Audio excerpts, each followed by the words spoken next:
Welcome back to the FloTrack podcast, FloTrackPodcast@gmail.com. You can find the podcast on Apple Podcasts, Spotify, Stitcher, and on the website, FloTrack.org/FloTrackPodcast. I'm Kevin, joined today by Lincoln Shrike. Wow, that's quite the introduction. Thanks for that, Kevin. Yeah, it's a good Monday morning. Heat is starting to pick up here in Texas to the point where I'm getting used to my house being above 80 degrees for the most part during the day, and then just seeing my utility bill skyrocket. But such is life in Texas. At least we will have some track and field to help ease that burden. That's a weird transition, but we will have some track this week outside of just these ultimate garden clashes. Yeah, we go from ultimate to impossible in the track world. Yep. Yeah. And I'm a little bit upset they keep calling them the ultimate garden clashes. We've really departed the gardens. I mean, like Mondo's place and Renault Lavilleni's location, and you could even argue Sam Kendrick's. Those were garden adjacent, at least. Now we're just full on at tracks now. So yeah, I don't know. ultimate practice facility challenge. You don't like that? Yeah. It doesn't have quite the same ring to it. What did you think of the one on Sunday in the multi-events featured Kevin Mayer, Nicholas Cow, Salwa Eid Naser doing 3 events?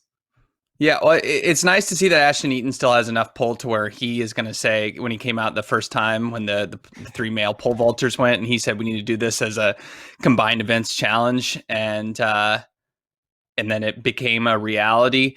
It was cool to see Kevin Mayer back out there. I will say the running portion, why it was their plan to just do something that simulated the pacer test, I'm not sure. The running portion was kind of laughable. Just watching it back brutal. this morning, it would have been hard. You would have been dizzy just going back and forth 20 meters. But it also didn't look like, I understand it's difficult. Such is the nature of multi-events, but it didn't look very hard. And sometimes like that can happen at the end of a decathlon, the 1500. Those guys aren't 1500 meter runners, and it doesn't look like they're trying that hard. And when in reality, they're about to collapse at any moment. But I don't know. This was just like they looked like they were jogging around cones. So I thought maybe they could have done something a little better with the run. But other than that, it was fine. Probably would like to see other events to maybe get a better idea of these guys' ability. Maybe throw some hurdles in next time. I mean, that would have been really, really hard. But I didn't particularly love the running portion. I thought that could have been made more interesting. The hardest event to me was the shot, because they had to go run get down their own implement and then come back. You talk about changing the dynamics of an event there. Kevin Mayer, though, was all about it. He got the lead and never relinquished. Cal was second, and then Weibo was third. I was talking about this exact point with Jason on the House of Run yesterday, where I said, well, at least 2 of them were at outdoor tracks. And I don't know the third. I don't know if he had a 200 meter track or something. You could have just run an 800 or 1,000 for the last event. But Jason brought up, well, they wanted to do something they could count, because the whole idea was counting. But I guess you could have said, how many 100 meter segments could you do, or 50 meter segments? There was a lot of turning. Yeah, there was so much turning going on. Yeah. Oh, that's what I had to think was the hardest part. I mean, I know they were tired from the shot put in the pole vault, but just the turnarounds, it reminded me, I guess it's fitting right now. You see all these people online that are running marathons inside their apartments, or, marathons in their backyard. So it's real appropriate for the period that we're in right now with the pandemic. Does this make up for the Doha disappointment for Mayer? I don't see how it can't. I mean, this is way bigger deal than the world champ. No, of course not. But yeah, I mean, I guess it's good to see that he is healthy. He won with the jersey we've been talking about a little bit, the Nike barbed wire fence jersey. Yeah, not a huge fan myself either, but it's good to see him back competing healthy. You brought up a good point at the top here. This whole event came about because Ashton Eaton was watching the pole vault competition and just said, hey, do this for multi events. How much pull does Ashton Eaton have? Can he Uh, harness for other things? yeah, he seems to. He's kind of like, I don't know. He's kind of like the Elon Musk of track and field. You know, he says something, it can change markets, it can move, it can change consumer behavior. I think he has plenty of sway. He should have used this You a few know, years ago. He could have been like, Bolt, Farah, you're running that 600.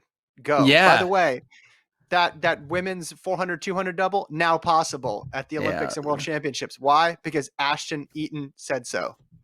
yeah. We should have asked him to be the arbiter of the Salwa Eid Naser 4 missed test controversy. Maybe he could have solved that one for us, because the powers that be are having trouble themselves. So maybe, you know, our friend Bill Simmons has always talked about there needs to be a sports czar ahead of all sports. Maybe it can be Ashton Eaton for just track and field. I just like the And idea of him just coming up with new events and just mm-hmm, he didn't even need to wade into any of this serious stuff, but he mm-hmm. just decides what events he'd like to see and then snaps his fingers and he's on the live stream talking about it. Yeah.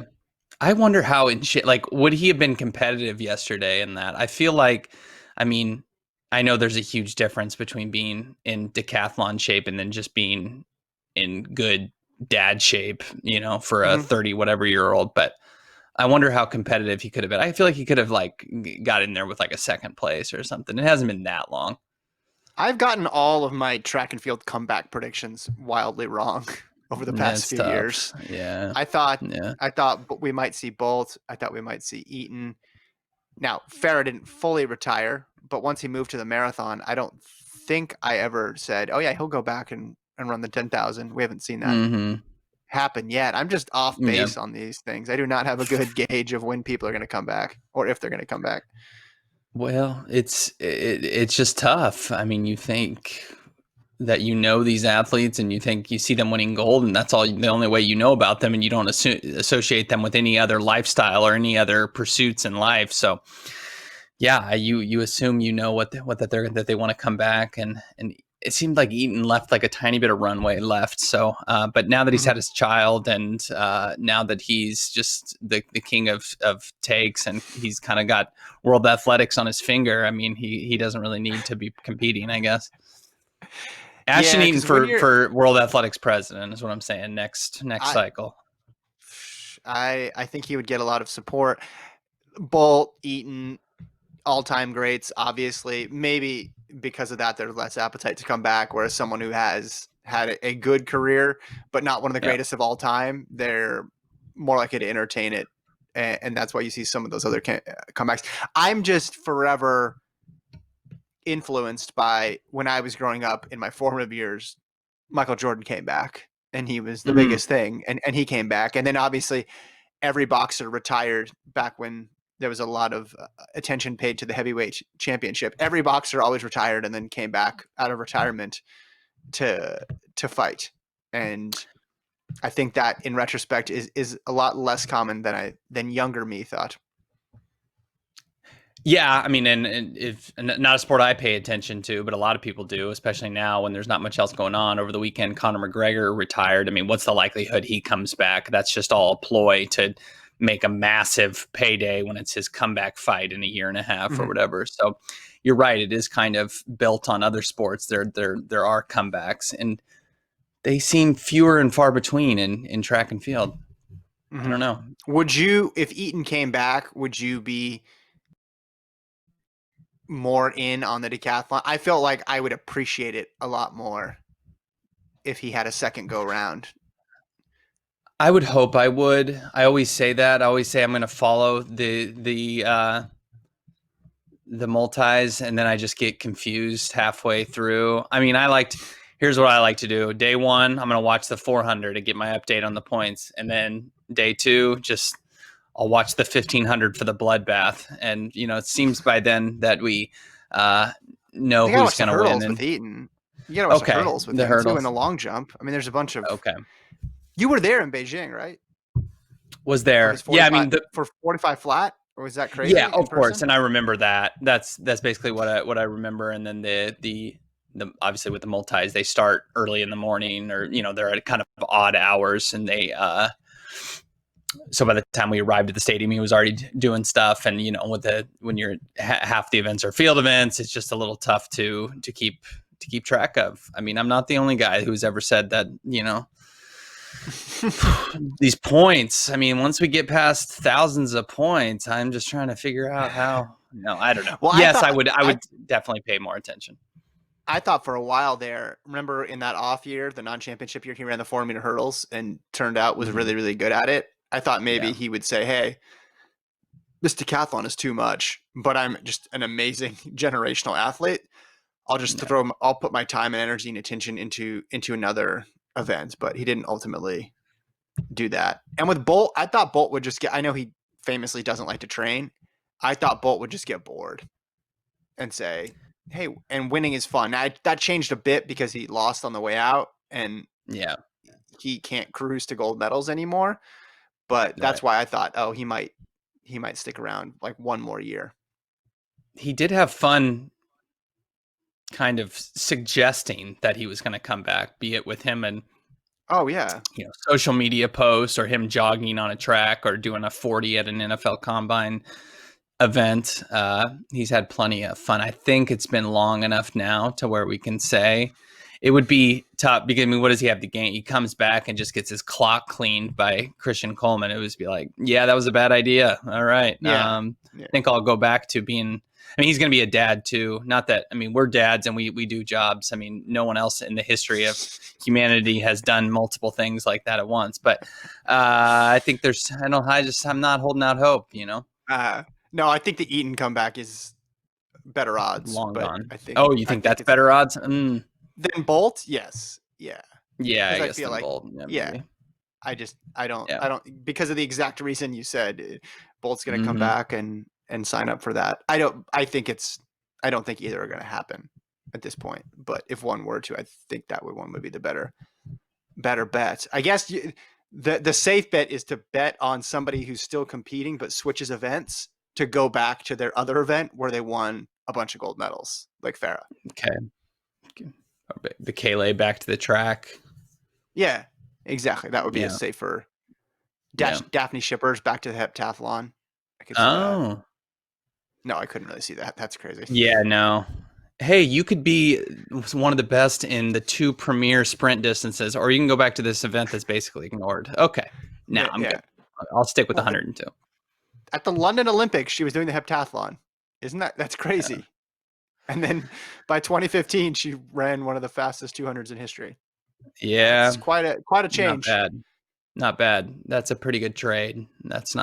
She's done pretty well for herself. So you brought up Salwa Eid Naser before, and you and Gordon did a pod on Friday. The instant reactions to suspensions are always effective uses of time, I've always found, because no information ever changes. No information.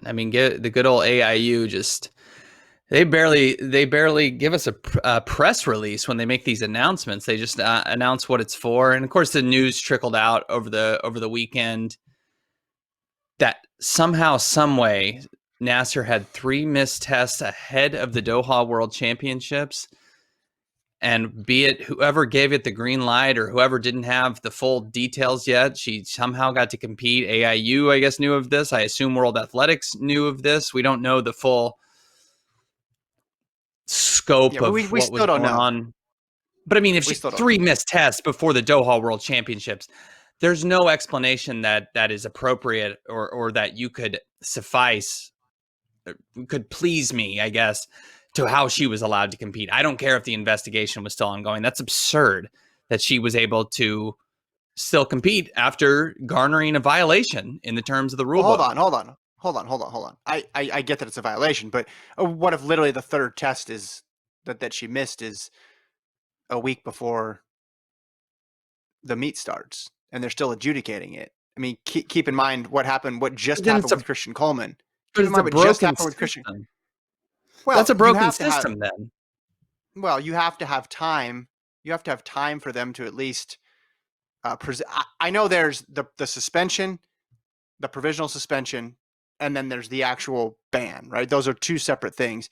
But even to pull somebody out of the world championships and lay them with a provisional suspension, you have to have some degree of certainty. You have to let them make their case a little bit. We just don't know the timing of when this happened. I agree with you there that there should that you wish that there was a mechanism that could do it quicker. But I mean, what if that last one was there was something in the same vein as Coleman or something else, or some situation where we don't even really hear about because it doesn't get to that third one, and then they don't get to run because of that, and then a month later they go, "Oops, we I shouldn't have guess provisionally it's, suspended you." They can't rerun the world championships at that point. All I'm saying is we don't know. We don't know. Now, when we look at but the given the dates and context, ask more questions, given the context of missing 3 tests, obviously you understand, though, of course, is the suspicion is incredibly elevated when she's basically allowed to miss oh, 3 tests, essentially gets the gold medal, runs the third fastest time of all time. Unfortunately, she's from a country in Bahrain who has had some prominent athletes that have won gold medals test positive as of late and had their medals stripped. And then she goes on at the beginning of this year and misses a 4th test. yeah, It almost no, it just seems like this is the Wild West for if you don't know the full details, which of course we don't because the AIU is barely talking about it, and World Athletics, I don't even know if they've addressed it. It just seems like what's going on here? Is she going to miss a 5th? Like what? well, no, Where she's is there? suspended now. Yeah, I know she's I'll try. suspended, but I'll try to get some answers for you today. I understand what you're saying, and I understand that. But if just say, for example, the typical lag time between when someone gets a third test or a third violation and a notice of suspension, say that number is 2 weeks, 1 month, whatever it is. Okay. And that person gets their third violation in March. Okay. A low stakes time of year for the in most yeah, cases, in most years, right? Because it happens before the world championships, you shrink that time. You shrink that available window that an athlete has because it's near a high stakes point of the year. So that's what I'm saying. That's hard to do. That you would give them less time for due process because of the time of the year that it happens. I'm not disputing that if they have 3 missed tests that they should be suspended. I'm just this is difficult. This is complicated, and if we don't know when the dates were, then that gets especially tough to parse out. Because well, the last thing you want to do is suspend somebody for world championships and then have it be on an error because you can't I undo guess. that. But why are you thinking that this is so prone to having errors? I mean, if she's missed these tests, isn't it pretty cut and dry that she did not take these tests of which she was supposed to, and therefore that's a violation? I guess I'm confused. I understand what you're citing with Coleman, but I mean, I know we said that was the technicality, but that Yeah. kind of was a Well, because technicality, whatever we want to label it. But if things are clear here, if it was within the 12-month window, I guess I don't understand your point saying that there's a possibility that this could have been a clerical mistake. It seems pretty clear, I guess, is what I'm saying. well, we don't know, right? We don't know how many people have 2 missed tests and then they get the third one and then because of an investigation are ultimately cleared. Right? Yeah, Because that I none of that stuff is public. The only one that was public was the one that happened last year with one of the most high profile athletes yeah. in the world. So I'm willing to hear the explanation is what I'm saying of why it took longer because you'd ultimately feel bad for everybody else in that race now, right? Because now that Yes. the results uh, don't aren't real if this is true and if she should have been pulled from the meet. But but what I'm saying is it's a lot easier to do a provisional suspension of Coleman when he's missing Diamond League meets and not World Championships. That's what I'm saying. Sure. It's easier to do it in March, April, May, June, literally any other time but right then. So until we know exactly when that final missed test occurred and what the typical procedure is for every single athlete, it's tough to judge whether or not it was a gross error or just a naturally bad part of a system that can't be avoided. I'm, but don't you think the result we have is the worst case scenario where she, you know, the powers that be look bad for allowing her to Mm-hmm. compete is really the worst case scenario is that she got unfairly pulled from the world championships. I feel like the worst case scenario is what we have now, where she won gold medal, ran this time, and then now we're like, did the usual track and field. We got to go back and then it's the, are we Mm-hmm. going to strip the medal? Are we not? What are the Yeah. details? We barely, little bits of information trickle out here and there. We don't know. It looks bad on both the athlete and the sport because we have no idea if the athlete's actually at fault. We don't know if the governing body has made a mistake in what they were doing. I mean, we just don't know. I it feels like we need to figure out a way, like you said, if all this can't get wrapped up quickly and it takes time, why does it have to take so much time? I mean, why Well, is it that, I know track and field is a global sport and I know testing, you're asking things to take, but why does this have to be so drawn out to where we're in June when this gets announced, when these tests happened, missed yeah. tests happened before October of 2019? Right. I don't know why. I don't know why. To answer your question, why is it announced in June versus it being announced in February or March? That I have no idea. And that I think's inconsequential because, as you mentioned with Gordon before, the only race she ran after the World Championships was the World Military Games. Okay. So the bigger question is if she had three before World Championships, right? That's the main critical element here. Did she Mhm. have three before the World Championships? She said she did on Instagram Live, and then the IU said she did as well too. So it's I'm cut and dry, saying strip or metal. I don't understand. I both. just don't get it. Strip So or metal. well, that's it, and that's a different issue because we're talking about why was she allowed to compete, and you're saying wasn't this the worst option, and I'm saying, well, both options are bad. Yeah. If you pull somebody who shouldn't have been pulled, that's a bad option. If you leave somebody in and they should have been pulled, that's a bad option. But if this is mimicking the justice system that we have theoretically in a lot of different countries throughout the world, is there's that presumption of innocence, and you'd rather have a guilty person go free than an innocent person be convicted of something. That's where we default to as a Okay. society in most Yeah. cases. Does that translate to sports all the time? No. Does that even translate to the real world all the time? No, but that's No. the operating guiding principle, I think. Again, I don't know. We could find out more in a week, and I could be like you are right now, wondering, well, what happened here? But that it's not. It's a tough call, especially before we know everything that happened here. Yeah.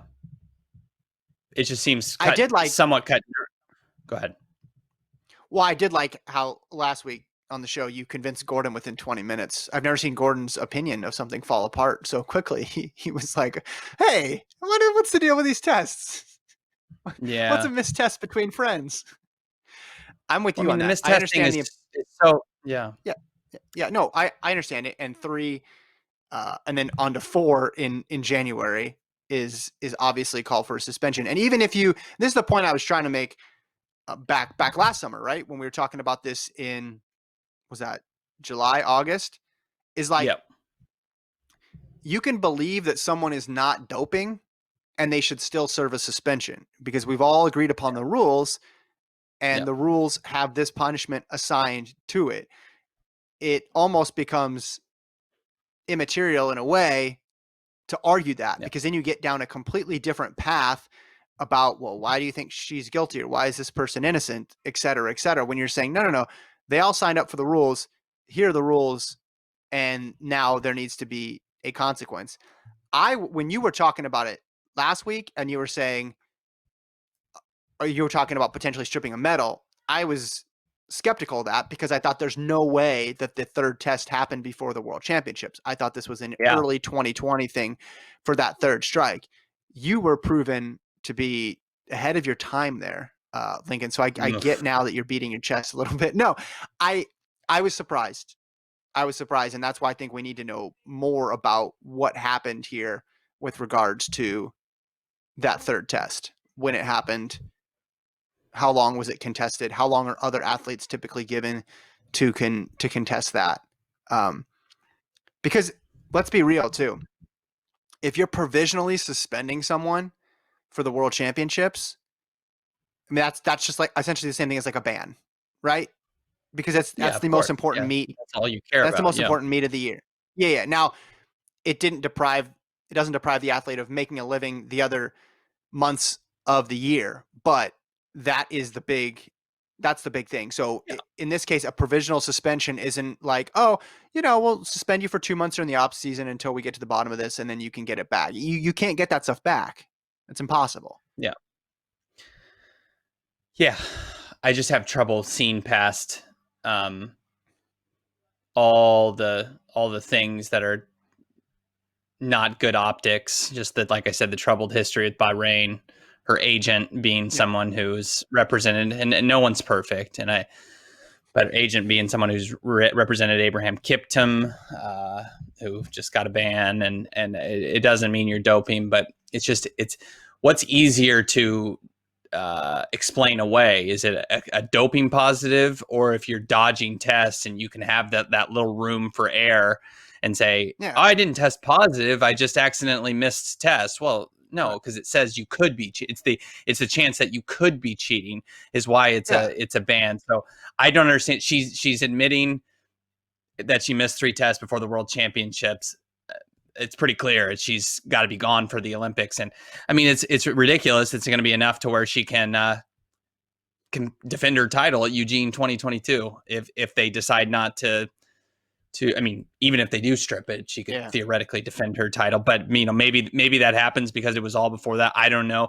It's crazy to me. I always, you know, when I used to talk about this and I would feel guilty or embarrassed, be like, because people always want to know, oh, are they going to strip the medal? And I always thought my not knowing was just ignorance, that I hadn't been around the sport long enough. But then I realized no one knows. No one knows if the medal is actually going to be stripped, because it seems to be just at the whim of these governing bodies, if that's going to be the case.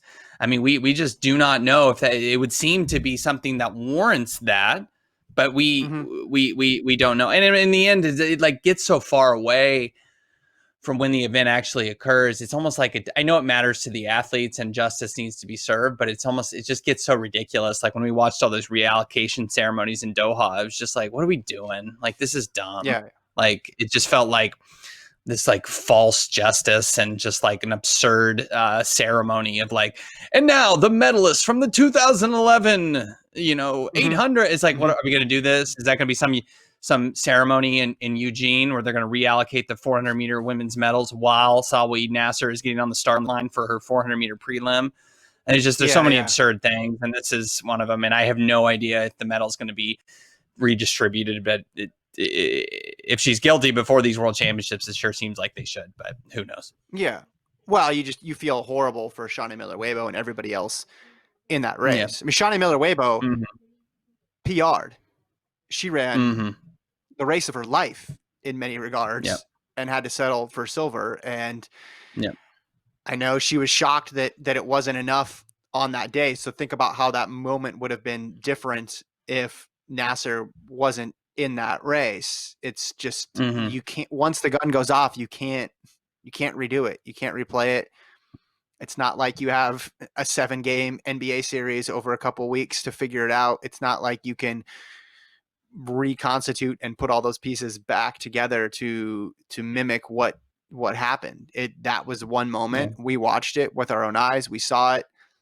We did the interviews. We wrote about it. We talked about it. It happened. That thing happened. And then to go back Mm-hmm. and be like, well, no, actually it didn't, because when we did the reallocation ceremony, Yeah. it was somebody else who should have won that. So I'm looking forward to finding out more. This podcast could become incredibly out of date by the time we record another one, because there could be new facts that arise. But Nasser saying on Instagram that all the 3 tests happened before the World Championships didn't really help her cause, and I Yeah, don't I know didn't really why. get that one. Didn't get that one. That reminded me of the Safan Hassan, the faster I run, the less suspicious I am. That was a classic too. Yeah. That was Yeah. it's a quote that makes you scratch your head. Yeah, I have no idea what she was going with that. That did not help her at all. Mhm. Let's switch gears. Do you want to talk about some treadmill half marathon world records? God, you know me. I mean, I'm just a treadmill guy till I die. I love the old belt and buttons. It just gets me going. The old mill, as it's known, Yeah, the the old mill. TM. Yeah. How did Sarah Hall run only within a couple seconds of her PR on a treadmill? Is she the only person who enjoys the treadmill more than I actual running? guess That is incredible to me.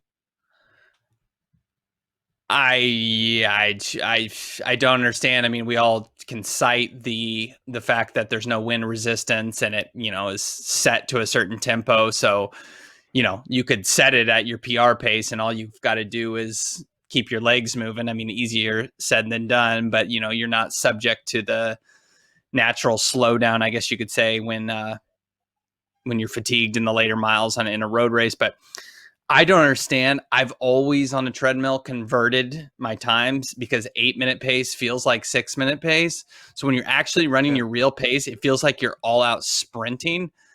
Like I'm not in shape anymore, but when we were at Atlanta for the marathon trials and we were at that dingy hotel treadmill and I tried to do a 6-minute mile Oh yeah. and I got like halfway. I only did like a 3-minute 800 and I was just completely dead because it feels like you're sprinting. Yeah. Yeah.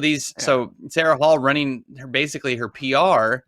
I don't even, I have no idea how that's possible. It's got to feel like she was running an 800 for 13.1 miles. She ran 109.03, 5 seconds off her PB from Houston, and watched 2 episodes of Space Force while running it too, which I thought was an interesting detail that didn't get mentioned. Really? Space Force is not a No, I good made show. that. Okay. I I made that up. was going to say, tried to watch that Oh, you show don't over the like it? weekend. No, Oh, I some didn't think it funny was, goofs.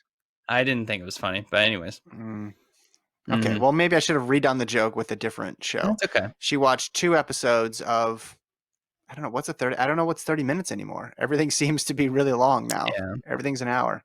Yeah. John Ranieri set the men's world record. He ran fast. Obviously, not as big of a name in terms of the American marathoning scene as Sarah Hall, I but he's got will a world record too. I will admit I had never heard of him before. I not familiar with his treadmill work, but 103, 63 minutes Mm-hmm. with a 61 minute half to his name in real life. Yeah, I mean Yeah. Kipchoge. Somewhere Kipchoge news got to Kipchoge that the world record on treadmill is 63 minutes, and he's like, "Is that through half on the way to a marathon, or is that just the half marathon?" He's like, they I did they have that. to build I did that special for a treadmills. warm up. He's like, Yeah, they have to build treadmills. We don't special really ones. do treadmills in Kenya, but if they did, I would I The, would have that the record engine for literally sure. overheats when he's Yeah, running. It just there's yeah. small fires that's underneath. And then I mean there are also marathon records that were set, ultra records. There was just a cornucopia of treadmill records this weekend. Yeah, there was a guy. What he did the 100K at like 6:20 some pace. I mean, just why at Yeah. that point? Like, do you fill up the room with sweat? Are you like at a flooding day? Like, I know if I do 2 miles, I'm like, I got to get off this treadmill because it's so sweaty. I don't Yeah, know if they yeah. have one of those dingy fans built in that blows dust in your face, but these are probably a little bit more high tech. But you need to have a mental health examination if you're running 62 miles on a treadmill in one fell swoop. Well, That's scary. those ultra people are serious though, because when they do some of that longer stuff, it's always and they ran this around a 1.2 mile loop of an elementary school. Crazy. It's just Yeah, go out in the crazy. trail, man. I guess you have to, right? Because of the um I don't know, timing, Sure. integrity purposes, I guess. You want to be able to Yeah. track them, right? Oh yeah. Yep. Yeah. Yep. All right. Yeah, so congrats to everybody who got a world record. I think that's I exciting. did see in this article that our friend David Monty wrote, Ranieri thought he could have run 30 seconds faster, but the treadmill didn't go any faster. So we were at the limits of technology. We need to enhance these. They need to get on those super treadmills that you see the kids running on to like when they do the sprints and they run for like 12 seconds at like ridiculous Yeah, hamstring tearing speeds. Like, where are those for yeah. this effort? Drop them on. Well, like like they need to turn it onto that speed for like the last 100 meters and just like Yeah. go to that super speed. Yeah. We got an email. We got several emails actually at FloTrackPodcast@gmail.com. I want to read this one from Ezra because he starts off saying, "I love the podcast. Got to say, Gordon is my favorite." What? That's Yeah, that's a real email. wow. I mean, That's it could be Gordon's burner. I don't know. He says, my question is, what NCAA XE team has the best squad to win in 2020, and who do you think will win the NBA title? yeah, this might be Gordon actually writing in. Definitely would be Gordon. The answer is everyone's favorite teams, NAU for XC and the Los Angeles Lakers. I don't know why there's so much confusion about the Lakers being the best team. I don't know. What, you're not going to go a women's pick? Oh, for the women too. Oh, next year. Oh gosh, I feel like it's always trendy to say NC State, but I don't know Always trendy. It's just this past year. how many freshman stars can you have before you actually figure it out. Well, they got women. 5 coming in this year. Plus, Yeah. they got the transfer in Steelman, and they got Camille, who was really good last year, and then all the other. Yeah, I mean, I think Stanford has to be the favorite, right? You lose O'Keefe, but you got Lawson, you got Ella Donahue, you have Oaks coming back, Haymock coming back. That's a strong group right there in terms of who has just that. I mean, they were good. We forget Fiona O'Keefe was hurt before the meet, right? And she ran hurt. Yep. And if she didn't run hurt, that 2-team battle could have easily become a 3-team battle. Yeah, for sure. Now for sure. she's out of cross country eligibility and she transferred to New Mexico, but Stanford obviously brings back more than BYU and brings back more than Arkansas. And in many ways, they resemble those teams from the year before because both Arkansas and BYU had a lot of seniors. Yeah. I guess I'll go with NC State. I'll put the pressure on. I can't think of any other teams really that are going to be. Oregon's not there yet. Who else would be competitive on the women's side? I can't even. Maybe Washington could Michigan. be there. I mean, I don't know. Is Michigan Colorado good? yeah. Oh, Colorado. Michigan's got some recruits. Yeah. No, I think I'm Stanford right now would be okay. If I had to rank, would be the number 1 team. I would put NC State up there, but with so many freshmen, you want to see them run in. Especially this year's so weird with how the season's going to get going. I don't know how that's going to impact them, but I would think it would lend more to experience. But who knows? For the men, you jumped right to NAU, huh? You're not BYU, not even close. Arkansas. I mean, it's not even close. No, I'm not an Arkansas believer. All these transfer juggernauts, Arkansas was horrendous last year. I don't care if they're having all these guys come in. No. And then BYU, I mean, I still think last year was a little bit of a, I don't want to use the F word, a fluke, but I think that was a one-time shebang. Klinger's got to come back after 2 years in Japan. Mance is coming back off an injury. I think he had the race of his, the season of his life. Maybe he's better, but it's hard to suggest he's going to be better coming off a stress fracture with no track. Did you listen? You didn't listen to my interview with Ed, did you? I can tell you didn't listen to my interview. Well, with Ed. He's going to be biased and said he's going to be like in the best shape of his life, or no. Well, he's just saying he's 100%. Mance is 100% now, and he said Klinger would have run outdoors. He was already in shape coming off his mission. He would have obviously not run indoors, but he would have run outdoors. He's training with the top group, and he thinks he's in sub 1330 shape right now, is what he said. So yeah, that's pretty good. Those are two. I looked some miles in Japan. 2 guys in the top 5, and then potentially, and then you also have Shumway coming back, Garnica and Owens, who were the 4 and 5 last year. So, you bring 3 of the top 5 back, and then you fill in those other 2 spots with 2 other All-Americans. I think. I mean, I just talked to him, so obviously that's in front of mind right now. But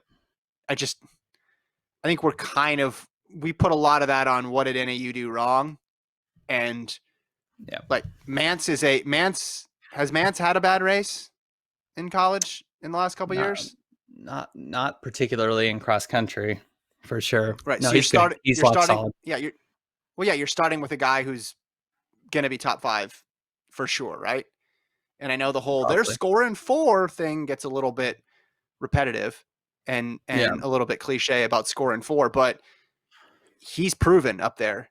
NAU, Yep. I mean, immense talent, but they're gonna have to step it up to Mm. get there in 2020. Mm-hmm. Um, but Yeah. And Grijalva, if Washington is running a 1 mile cross country race, maybe they can be competitive. But yeah, exactly. Well, so you got let's just NAU. I mean, you have Bosley, you have Nur, you have Hasty, you have Nico Young coming in, but then you have Grijalva, you have Farrow. Am I missing yeah. somebody else? I mean, I want to see these guys. I want to see these teams race 3 times. I know they're going to, but this is going to be a great race. I Mm-hmm. think between these two, I think it's going to be a lot closer than both you and Gordon think. So I'll just say that. Yeah, you may have sold me a little bit there. I just did you pulled the Lincoln on Gordon effect of me explaining how something works, and then I apply logic to that. Maybe it will be. I would be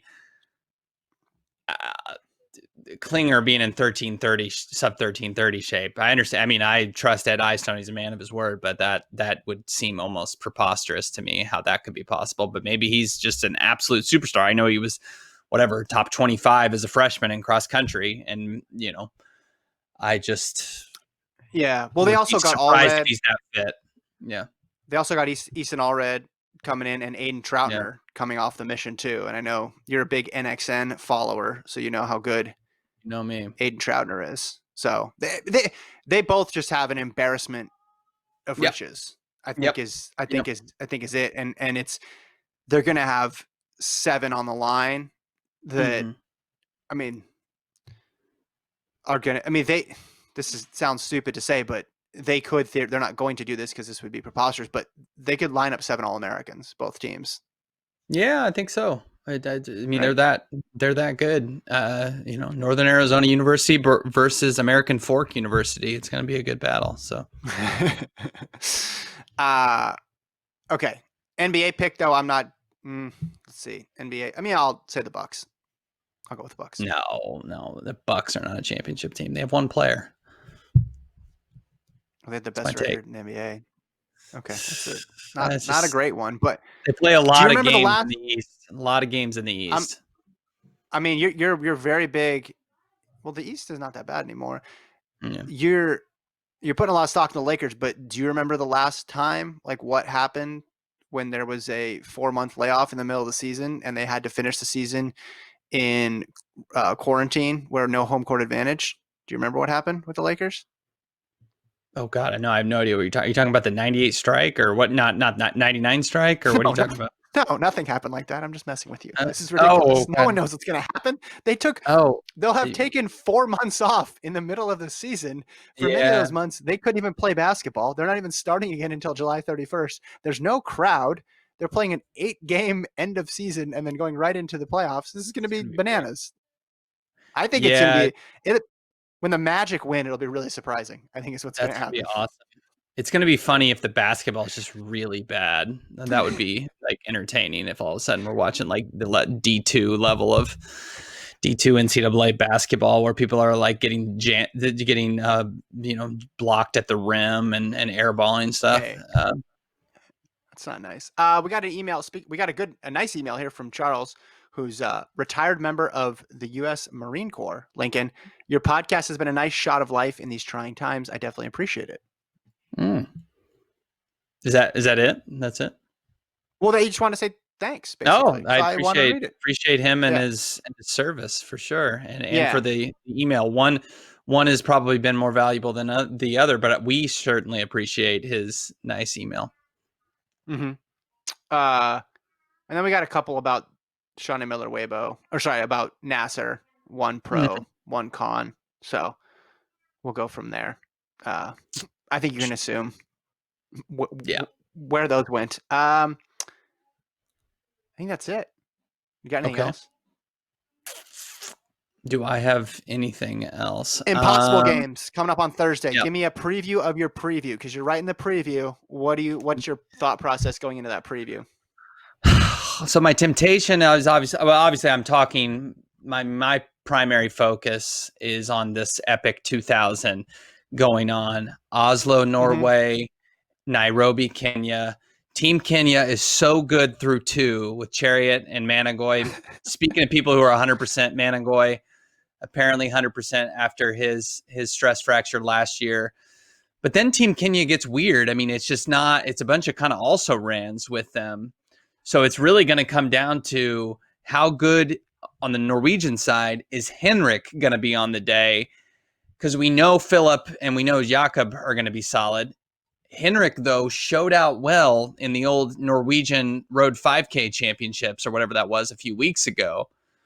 Mm-hmm. So I'm leaning towards Norway, but maybe Timothy Chariot just runs so stinking fast that it makes up for everything because we know he'll just go straight from the front. Maybe I don't know if he can get the world record in Nairobi. That would be probably a step too far. But basically what I'm saying is Chariot's going to be pulling a lot of the weight for Team Kenya. I think he runs the fastest time, but I think even at altitude, but I think Team Norway pulls out the 3-man victory. And then, of course, who's on the Kenya's go ahead. roster? What's the composition of Kenya's roster? So there is I don't remember the name. There's a guy named Melly is his last name. Mm-hmm. Basically it's guys I've never heard of. Their credentials vary from like a 145 800 meter guy, which I don't know how that serves you over 2,000 meters. There's a 335 1,500 meter guy. So it's like, it's just C plus and B level Kenyan runners that have never been relevant at, international global championships. I'm not sure why they didn't. Scoring through? Three. What are they scoring through? Three. Okay. Three. Okay. So I mean, that's why I'm saying, I mean, you could have given Kenya another superstar to do this because they're going to be at altitude. I mean, I know they're used to running at altitude, but you would think, I mean, they're just at a disadvantage because they're world class through 2, and then they basically go to the equivalent of the G League for the rest of their roster. So they got to find that third man. Kenya is still pretty good. G League's still pretty good. They got to get that third man. What will they use altitude conversions after, just to determine the real winner? I mean, that would be very track and field. I will. But I don't know. Please don't do that. Yeah, I don't know if that will be the case. Widespread wise. All right, we'll leave it there. We'll talk more about this in the coming days. Of course, that's on Thursday, and Lincoln will have the full preview on Wednesday. FloTrackPodcast@gmail.com is where you can email us. I'm excited for that. I've said it a couple times.